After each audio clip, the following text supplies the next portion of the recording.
تقریباً 2 ہفتے ہو گئے ہماری پوری قوم، ریاست، پوری حکومت مرکوز ہے اس نقطے پہ کہ بھارتیوں کو، کشمیریوں کو، پوری دنیا کو پیغام دے کہ ہم کشمیریوں کے حق کی خود ارادیت کے معاملے میں کوئی کمپرومائز نہیں کریں گے. ہم نے یہ پیغام دے دیا.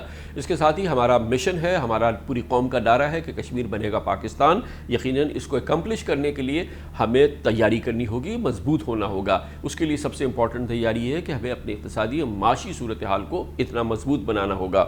ہم پچھلے دنوں جب اس کشمیر کے ایشو پر یکجا ہو کر ایک ہی فوکس پہ تھے، کچھ اعداد و شمار آئے جو کہ ہمارا فوکس میں نہیں آئے، جس کا کہ زیادہ ذکر نہیں ہوا. مثال کے طور پہ یہ پریشان کل بات سامنے آئی کہ اس مارچ سے جون تک 3 مہینوں کے دوران حکومت پاکستان کو اپنے اخراجات چلانے کے لیے صرف ملک کے اندر 2,500 ارب روپے کے مزید قرضے لینے پڑے. یہ اس سال میں ہوا ہے جب پاکستان کے جو بیرونی قرضے ہیں وہ 42% صرف اس ایک سال کے دوران بڑھے ہیں. اس کے دوران یہ بھی ہمیں پتہ چلا ہے کہ اس سال کے دوران پاکستانی روپے کی قدر 34% گری ہے. یہ وہ صورتحال ہے اس ملک کی جس کی آبادی 22 کروڑ ہے اور جس کی معیشت اس وقت تقریباً 305 ارب ڈالر کی ہے.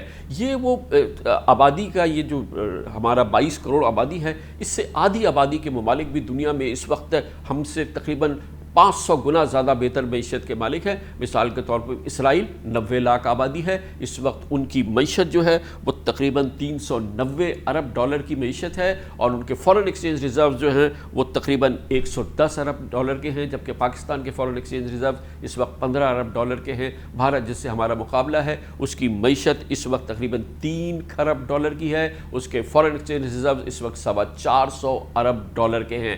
یہی وہ صورتحال ہے جس کو ہمیں اپنے سامنے رکھنا ہے اور ہمیں معاشی طور پہ اپنے آپ کو مضبوط بنانا ہے. ہمیں اٹھنا ہے، کھڑے ہونا ہے، اسی ولولے کا اظہار کرنا ہے جو ہم نے کشمیریوں کے ساتھ اپنے لگاؤ کے لیے کیا.